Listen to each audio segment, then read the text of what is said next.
I think we've never been better placed across the board. The capability, the commitment, the culture of our football department, but more importantly, the club generally is in a really good position. In today's show, Fremantle CEO Simon Garlick talks about the Dockers' flag aspirations. He says why Fremantle have so many players on long-term deals. Will they pursue Brisbane's Lachie Neale? Why he backs in Justin Longmuir so much, and he makes a big call on the AFL fixture. Well, welcome to the West Sports Show. Footy season is upon us, and I'm happy to say that Fremantle CEO Simon Garlick is here in the studio. Simon, thanks for your time. Not at all, Craig. Happy to be here. This is an award-winning podcast, is it? Oh, we'll call it that. Yeah, it was actually. Yeah, it was the award-winning podcast. Oh, there you go. I thought it would be, or it might be after this one. Yeah, anyway, so 16 wins last season. Heartbreaking loss in finals. You got a new strategic plan, which you're calling your game plan. What are you expecting? What are your expectations of the team this season? Yeah, it's interesting. You talk about that switch from one strategic plan to another. And the 5-year period that we've just gone through is incredibly important. There's been incredibly strong foundation set when you look at any measure around whether it be membership, average crowds, our financial strength and capability, the building of the list. So on all of the key metrics that you look to see, okay, where's the club currently positioned at? We feel like that was incredibly important and fruitful 5-year period, but then obviously we're always thinking about what's next. So we set that next 5-year plan. And for us, I think the slight shift between those is that, we're in a game that focuses on the outcome, and you'll ask me a lot about that today in relation to the what, okay, the results and outcome and what happens if this occurs. And we understand that, but where there's been a bit of a shift in our organisation, as opposed to the outcomes or the what, we're thinking now about the how and the why. And so, not that we haven't previously, but that real focus now on the small things, the 1%, getting better every day. There's a great story of the British cycling team, and they had a real focus, what they called the aggregation of marginal gains, and it's just making sure that you're doing all the little things right. And we've built that into this new plan. We're across 6 key areas that we've turned our battlegrounds, and whether that be in relation to sustained football contention, financial strength, destination Freos, one of them where we want to be a place that people want to come to and want to stay and retain great people in our footy club. So that's a big focus for us. And the beauty of that is you're not thinking about, okay, what's the end of the year look like? You're thinking about the now. Clearly, as a CEO and working with the board and executive team, you're always thinking about the future. But for us as an organisation, it's about Adelaide this week, particularly from an AFL perspective. AFLW is just coming out of their blackout period, but from an AFL perspective, it's Adelaide this week, moving into Geelong in a couple of weeks' time. The previous plan said we want to win a flag, and you put yourself on the hook was your terminology. In hindsight, they're so hard to win, and everyone says we want to win them, but making it so clear that you felt there was a deadline for you to win it, do you think that put yourselves under too much pressure, and is it something that you would look back thinking we probably shouldn't have done that? No, I don't. I think it was really important as a club. We wanted to ensure that our members and fans, who are your most important stakeholders, they're essentially your shareholders. They invest, if you look at it crudely, in the business every year. And so, they want a return on that investment. And they also, I think, deserve to understand what you're aiming for and how you're going to go about it. I think football clubs for a long time, we're seeing a trend now where clubs are being more transparent in that regard. Some still don't. But we think it's really important that we tell our members and fans what we're trying to achieve and how we're going to go about that. And we wanted to be aspirational and to set lofty targets and goals. A lot easier for us to keep it quiet, not mention it, and then you're not going to talk to me about why you didn't hit this or that. But we'd much prefer to be a club that sets those targets and goals. And you might fall short on a couple of them, but along the way you also hit some pretty significant pillars. So, we didn't get to the membership target that we put out publicly, but we had 24% growth over that 5-year period. We're at 66,000 members. We think we'll get to 70,000 this year. Top 3 in average crowds, behind only Collingwood and Carlton. In front of West Coast, Richmond, Essendon, those 4 Victorian clubs have memberships of 100,000, play at a stadium with a capacity of 100,000 and have the distinct advantage of playing each other. So, when we play Carlton at Optus Stadium, we get about 3,000 travelling members. When Richmond play Carlton in the MCG, they have about 20,000 Carlton members go. The financial performance of profits each year, building a cash reserve base of $7 million coming from a negative base, the people and cultural piece. So understand that we didn't hit every mark and we put a hand up and get that, but as I said, would much prefer to be a club that sets those lofty goals, and you might fall short on a few of them, but through the process, you're really setting the club up for what we talk about a lot. It sounds a bit boring. It's not a headline Craig, but that sustained contention, giving yourself the ability to be in contention over an extended period, which clearly we've seen the clubs that win it tend to be able to do that. You talk about your fixture. So you got 13 games in WA, which is great. But geez, there's a sting in the tail this year. Like Geelong in round 1 you just mentioned. But I want to take you to a few weeks later. Round 4, away to Adelaide on a 6-day break against an Adelaide team that's had 8 days off. Then you have successive trips because you gather around the following week. So 2 interstate games in a row you're against Collingwood. They have an extra day to prepare. Then you got a derby into round 7 against Carlton, who you're on a 6-day break. They're on 9-day break. Yep. Round 8, you're on another 6-day break. They have 8 days. That's against the Bulldogs. Round 9, you've got another 6-day break. So that's 3 in a row. The Hawks have 7 days. You have a decent gap in round 10. And then in round 11, you've got a 5-day break against St Kilda. It's a bloody tough stretch. And in a lot of sports, they refer to scheduling losses where you just cop one along the way because you were just never going to be able to recover or get over that. Is that portion of the season got red flags over it where you go, oh, this could be a problem? Oh, it's certainly one we've not acknowledged and understood, and you've gone through it obviously too, Craig, because you're right to hit upon. It's not so much the break that you get, whether it be 5 days, in some instances 6 or 7. It's the break in comparison to your opponent, and so there's a run we have there which isn't ideal. But you also haven't read a whole bunch of others where we get a bit more in front of the opposition as well too. So it's a far from perfect system, as we know. The AFL fixture that originates and still has its origins in the VFL when the home and away was driving, to a neighbouring suburb and then everyone playing on a Saturday afternoon. So that's something that I know the AFL are looking at. We were really pleased to get the 13th game you spoke about in WA that slightly decreased the disadvantage, but we'll continue to push and have really important discussions with the AFL as Tassie comes in, because it probably gives us opportunity as a code to re-look at it and look at it in a contemporary lens. And what that means is you've seen them all, there's a whole bunch of opportunities and options. But yeah, to answer your original question, we saw that and thought there's some challenge there. But we're a young group, we've got incredibly competent and significant group of high-performance managers and medicos, so we just take it on and have a crack at it. You're an ideas man in footy. You like trying things. You're a supporter of Wildcard before it came in. You managed to get the 13th game here. What sort of things are you looking at the moment in the back of your head or on your whiteboard where you go, I'd love to see this change? You look at it, I think, I know I historically have inside out, and okay, we've got to prioritise what we can control as an organisation and how we can maximise everything that we've essentially got our hands on. So there's real opportunities in around our Coburn central site, and I think from a 10 to 20, 30-year horizon, that's just going to continue to build and be really exciting. Then you look more outwardly, I suppose, from a code perspective. So I love the idea of us trying to, as a code, and you look at clearly through the prism of self-interest, but I also like to think you can manage that, given that, without having a chip on our shoulder, in most items we're disadvantaged. So the notion of improving a fixture, a draft, the soft cap or whatever it might be, is usually in parallel with us getting a better outcome than we've currently got.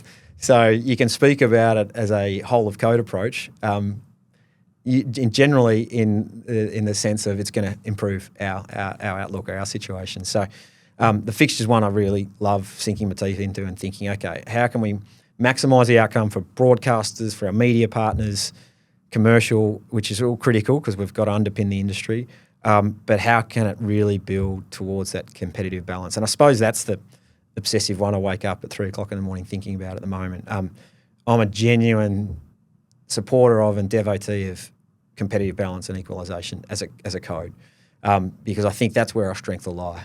Uncertainty of result, clubs succeeding because they've been the best at drafting or high performance or the development of their players on and off the field or whatever it might be, as opposed to some inherent baked-in advantage that they might have. And it's something that the AFL look to and acknowledge and I think agree with, but at times I think we as a code can do it far better.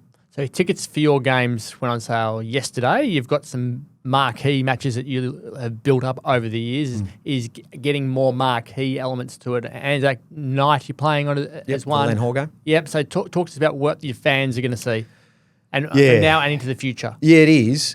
I think our driver from a fixturing, so you've talked about the on-field elements, and clearly we want to get the best fixture we can from a recovery perspective. And, we look at it through the performance lens, and then we look at it through our member and fan and commercial partners lens, if you like. So if you look at it through the performance lens, you get what you're given. We've got to work through those periods you talked about and capitalise on the times where we've got a slight advantage. And the 13th game does just give us those blocks. I think we're in Perth for all of June, which is, standard for a Melbourne-based club, but, significant for us. From a member and fan perspective, our absolute overriding priority is we'd love to have our 11 home games at 4:30 on a Saturday, because it's our best time. It's generally after community sport. It allows our regional members to get to the game 4:20 or 5:20, depending on daylight savings. Allows our regional supporters to get home if they've travelled for a bit, and it avoids the traffic issues that we have on a Friday night as well too. So that's not going to be possible because it doesn't work, because it's got to be spread around 17 other teams and the like. So we try and work on that and get as fan-friendly times as we possibly can. We've had a pretty good run in recent times with Saturday games, Saturday night games, as opposed to the late Sunday graveyard shift. So we'll continue to do that. A bit of that's performance-based, because the broadcasters might want you to be on there if you're playing good footy, or not if it's the opposite. So we that's an important one. But I look at this year's fixture and things we're focusing in on. So we don't play opening round, don't play round 1 at home. Got a little run with the D's and Tigers 2 and 3, but then there's another break where we go, as you say, and play Adelaide, away in Adelaide, Collingwood away, and have an away derby against West Coast. So there's another 3 that aren't our home games. So that does build into a bit of a crescendo, which is Len Hall, which our members and fans love, which we were wrapped last year that the AFL agreed to put it on ANZAC night. So it works well for us. It'll be 5:20 or whatever it is, our time, but post the Collingwood-Essendon game. And it really is, if we build that into a fixture on ANZAC Day, the first time and an opportunity for us to have a national marquee game. And that ANZAC weekend would, see the ANZAC Eve game, which is Melbourne-Richmond, which seems to be baked in, Collingwood, Essendon, and then us. And understand that because it's a weekend now, I think there's a couple other games that are floating in there now. But that would provide challenges for us in the future if it's Tuesday or Wednesday. Monday, Tuesday, Wednesday, but that's stuff we can work on. For the moment, it's an important one for us. But I think with something like that to hold on to, and then we have other ones along the way, whether it be our Starlight game that our members and fans really invest in and love as well too. But, I mentioned before we had 45,700 as our average crowd, third best in the comp. We want to continue to build that and create at the best stadium in the world that provides the best fan experience, sound, noise, and otherwise, for our and the amenities for our members and fans. Our end of the bargain is to win games of footy. So that's what we'll focus on, but then lobby for the best types of fixture as well. An adjunct to that is that, you play good games of footy, you get opportunities. So Friday night at Gather-Round's a big game. They open with Adelaide's home fixture and close with Port Adelaide's. I suppose the next biggest fixture is Friday night. And Peter Malinauskas told me himself that he wanted us to play on that night against the Pies. So, that's an indication that, important partners, whether they be broadcasters or governments who want to invest, if you're playing good footy and a good brand of footy, you tend to get some opportunities like that. Not often the South Australian Premier tells you that he wants you to. I think he wants some, West Australian visitors to come into to Gather-Round, which is understandable and worthwhile. So is that ANZAC night, when it becomes Tuesday, Wednesday, the difficult time of, I think it's 28, 29, around that time in a few years' time, would you commit to, yes, we're prepared to be 7 days a week ANZAC night, regardless of when it falls? You put me on the spot now. I'm a yes, but the caveat being I'd want to have a chat to the footy department and the coaches and understand what that looks like, because, it's not such a difficult proposition for Essendon and Collingwood, because, they travel 5 times a year and fly 12,000 kilometres while we fly 56. Don't get me started on that. So them having a shorter break and a challenging fixture around playing on a Wednesday is infinitely far less impactful than it is for us, and that's a consideration we'd have to do. So, from a commercial perspective, and having Fremantle Dockers on the national stage in a marquee game that we as a club have now built over 2 decades, the Len Hall game is incredible, and it's incredible in the stadium, but, had a contemporary of yours, Gerard Whateley, speak about it last year after he watched it from over east, saying, Fremantle built this. This is an incredible event. It was different to the ANZAC Day, Essendon Collingwood game, that deserves a spot on the national stage, is really attractive. But again, we never put anything in front of performance outcomes. Do you want to play an opening round? Do you think that you should be in an opening round in the northern states, or do you think you should be in an opening round and it should be part of WA now that there's a game in Melbourne as well? I don't think we need opening round, to be frank. I think it's probably done its job. We're seeing unbelievable results for, I suppose, the Swans and the Lions in particular. I think they're just selling out their stadiums. Less so for GWS and Gold Coast, so I get that. But again, there's performance implications of opening round. There's no doubt there's an advantage for the teams that have played in opening round when they play against teams who don't in round one. And so again, I think it's served a purpose. I think it's got real momentum in those northern markets that period of time. But if we're now opening it up to St Kilda and Collingwood, then to my mind, I think we should go back to starting round one with all teams on a more even keel. Again, it's that prioritisation. So, are we looking to prioritise that development outcome, which is critical? And I'm a massive supporter of trying to grow the game in the non-traditional AFL states like New South Wales and Queensland. But we've got to continue to think about that in the context of competitive balance and equalisation, and where is the balance going? And you heard me talk about northern academies and the like are critically important, but it also has to be done in a way that doesn't too significantly compromise competitive balance. If you dumped opening round, you would then have another week of football which you could do something different with the fixture with everybody playing as well. Yeah, and we hear, caught up with the new CEO of the AFL Play Association, James Gallagher, and we talk about clubs wanting to have more time with their players. Opening round, gather round, other things have meant that the season comes forward, so they have less leave in that sense. So I think not having opening round, there's a whole host of benefits that we've got to consider, notwithstanding that it's clearly been a fillip for those northern clubs. So injuries are always the thing that no one wants because it makes it harder to win games of footy. And the news yesterday that Sam Switkowski has a delayed concussion was rocking, really, when you consider the incidents he's had previously, and that he played into the game. I can't remember it happening. He did a press conference during the week, he looked fine. He trained during the week and looked fine, and now he's out. Those sorts of moments with footy these days are the worrying ones. How is he, and do you have some concerns for him, given he's had a history now of delayed ones? I've got concerns for every player, particularly when they have something like concussion. A strained calf or a hamstring is pretty easy to deal with. But as we know in this day and age, the concussive piece is challenging because of the unknowns. So what we do there, and in conjunction with the player and the key medical staff, is be as conservative as we possibly can. And yeah, there are instances where it's not an obvious specific collision or incident where someone's clearly concussed and is groggy or needs help coming off the ground. But we want to be the type of environment that ensures it looks after its people as best as possibly can. And that's in conjunction with Sam too. He's got to be a key part of that, which he really is. From a day-to-day perspective, he's in good shape. I sat and watched the game against West Coast on the weekend for portions of it.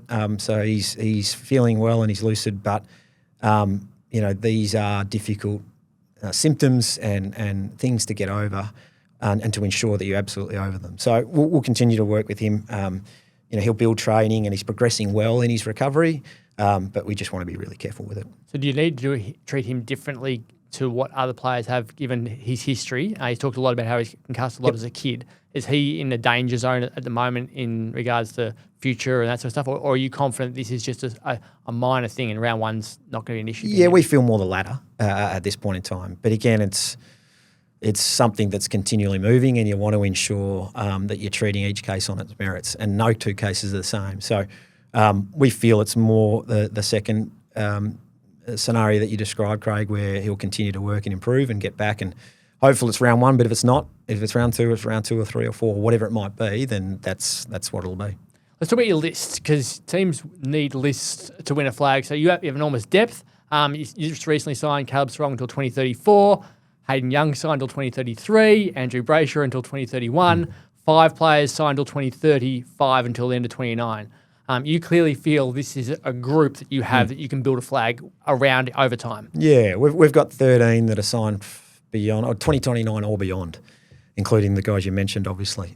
Importantly, 9 of those 13 are from outside of Western Australia. So it's often been a challenge for our club and clubs that aren't, based where that, significant conglomeration of AFL heartland is, for us to retain those sort of players. So that's really pleasing in itself. And you've hit the nail on the head, mate. We think that core group of 13 that I've mentioned, along with a number of others, form the nucleus of a team that we think can contend on a regular basis. They're clearly talented footballers, and that's the primary measurement for us is to look at, okay, are they going to be able to play over a sustained period at a high level for us to commit to that sort of group of contracts?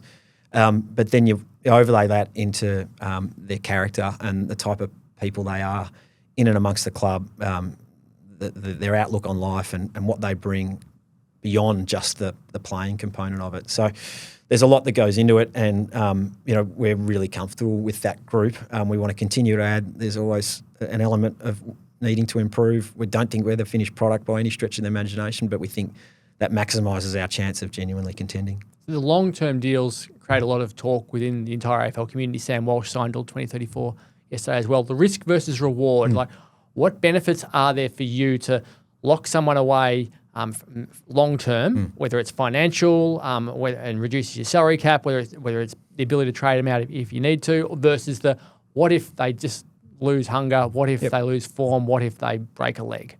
Yeah, the injury one's the unknown. That's the variable that you just can't control. But when you talk about hunger, could you see Caleb Serong losing hunger and drive and desire as an individual? I mean, you've dealt with him. I know him really well. Been lucky enough to get to know he and Chloe, both their families well. And so you weigh that sort of thing up. It's a great example you raise because, the thought of giving someone a extended contract like that, there might be some players that might take the foot off the gas. Not in an intentional way. It might be unintentional, but I'm very, very confident that's not going to be the case with Caleb and all of the players that you've just discussed and mentioned from a commitment and a drive and desire perspective.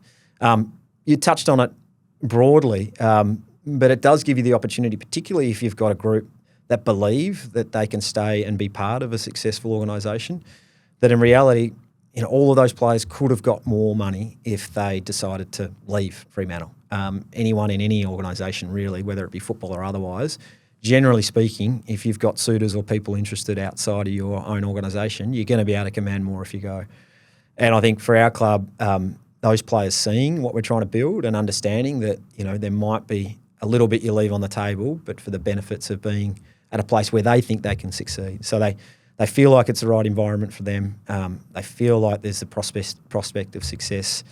But certainly one thing that we don't concern ourselves and we really think about is whether those players are going to continue to have the drive and desire. So I look at when Caleb signed the 5-year deal very, very early in his career. Yep. I don't reckon he would have had clauses in his contract that said, if I become a 3-time All-Australian and 3 Doig medalists in a row, I will get this amount of money along the way. So I'm assuming that he was underpaid pretty much for the past few years because he got the security of the early 5-year deal, which then allows you to sign Luke Jackson, Shea Bolton, go after Judd McVie, sign other blokes along the way. Is that the benefit for the club, that you do get a discount on guys if they become really, really elite early? Sometimes that can be a byproduct, but in the example you raised, so while Seba might not have had, the triple Doig medal, triple All-Australian clause in there, because, perhaps he even didn't foresee that, there were certainly clauses within his contract that awarded him for performance. And God love him. I think he hit every single one of them. So, I wouldn't suggest for a moment, it's never been a discussion with Cable or his management that he felt underpaid as such.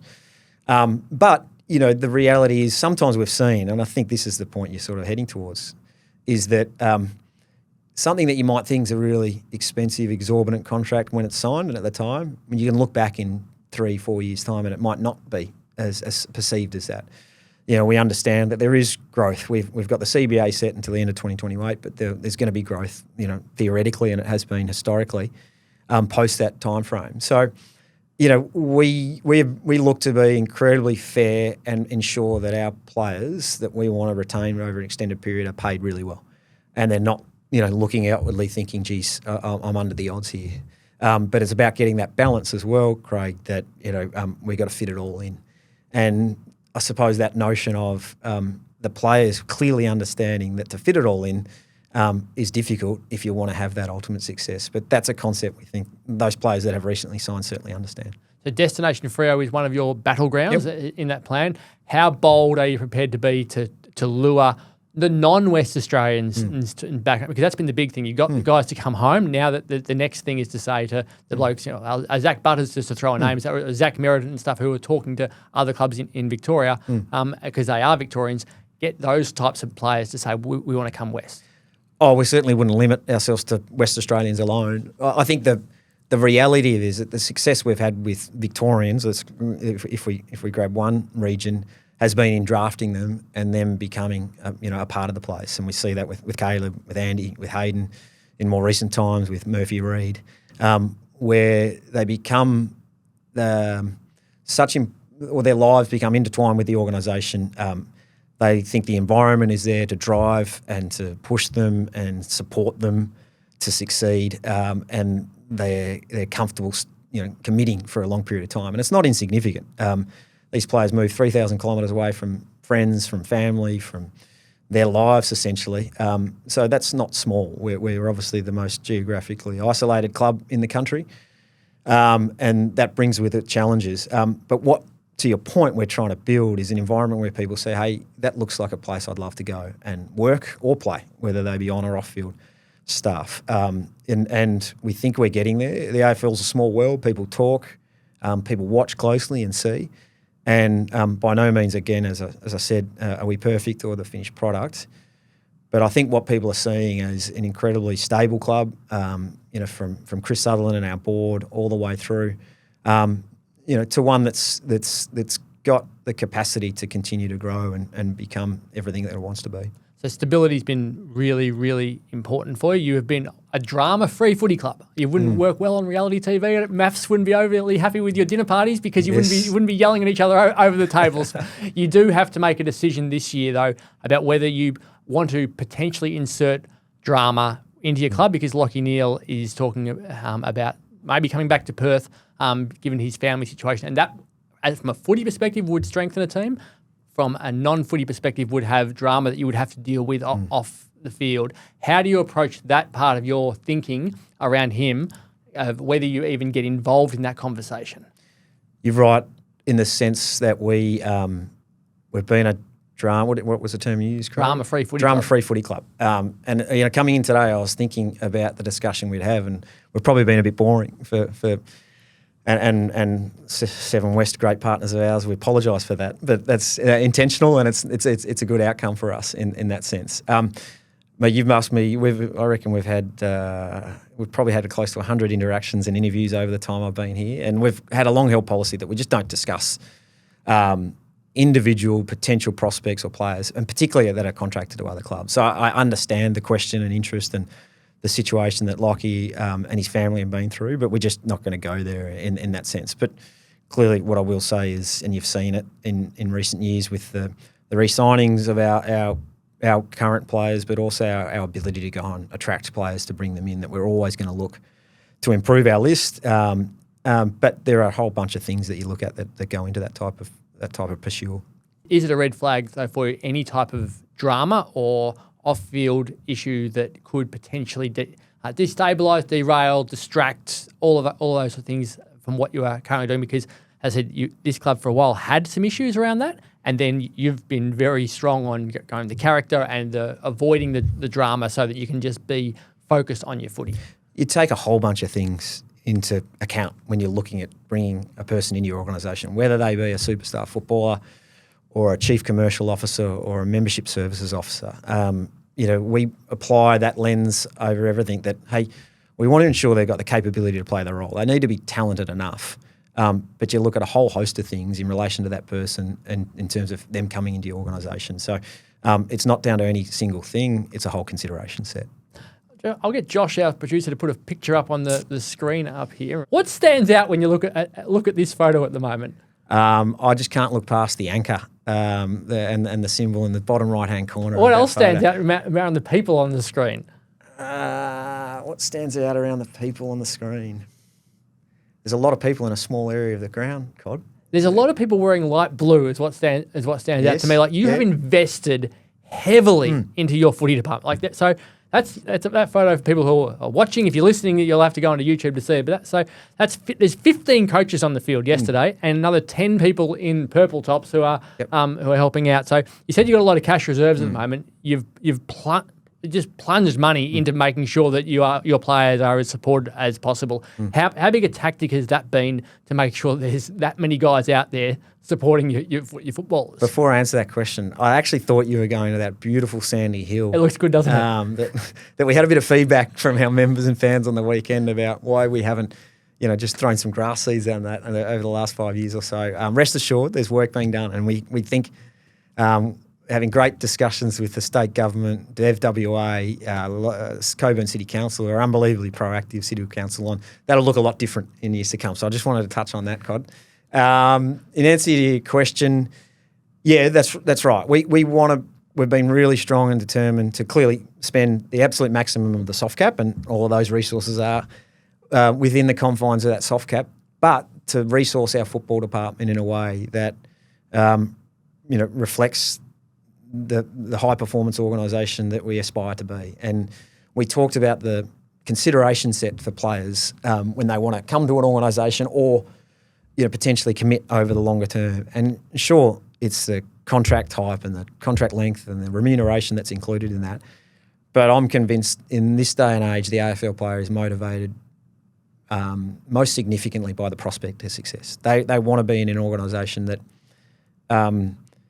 that has the capability to push and drive and get the most out of them from a physical and preparation viewpoint. So that's what you're talking about there. It's our coaching staff, it's our high performance staff, medical team. We're as well resourced as we've ever been in that regard in our history, and that needs to be a non-negotiable to my mind. If we're drafting a young player, I want to be able to talk to his parents about the fact that he's got everything he could possibly need, and he's going to be as well looked after from a preparation point of view, a player development, off-field development perspective, from a mental skills point of view, as he would be if he was at any club in the country.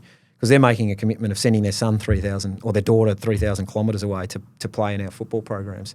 So it's something we're very passionate about. I've got great support from the board. So it is a significant investment, but you got to keep in mind it's within the soft cap, so there are limitations to it, which is a really important thing in the competition from a competitive balance point of view. So I would argue when you've got as much money in the bank as you do at the moment, you can spend it on a lot of different things. I'd exceed the cap and pay the penalty. I'd pay the tax if I was in charge of a footy club, I reckon. Is that something that you would consider now, or is it something you're prepared to do to add even more coaches and high performance staff so they are absolutely benefiting from every element of having that money in the bank? No, you're all over it, mate. It's certainly a discussion that we have had and we continue to have. We've got some really important investments. So I talked before about this last 5 year period. So we've gone from a negative cash position to having $7 million in cash reserves.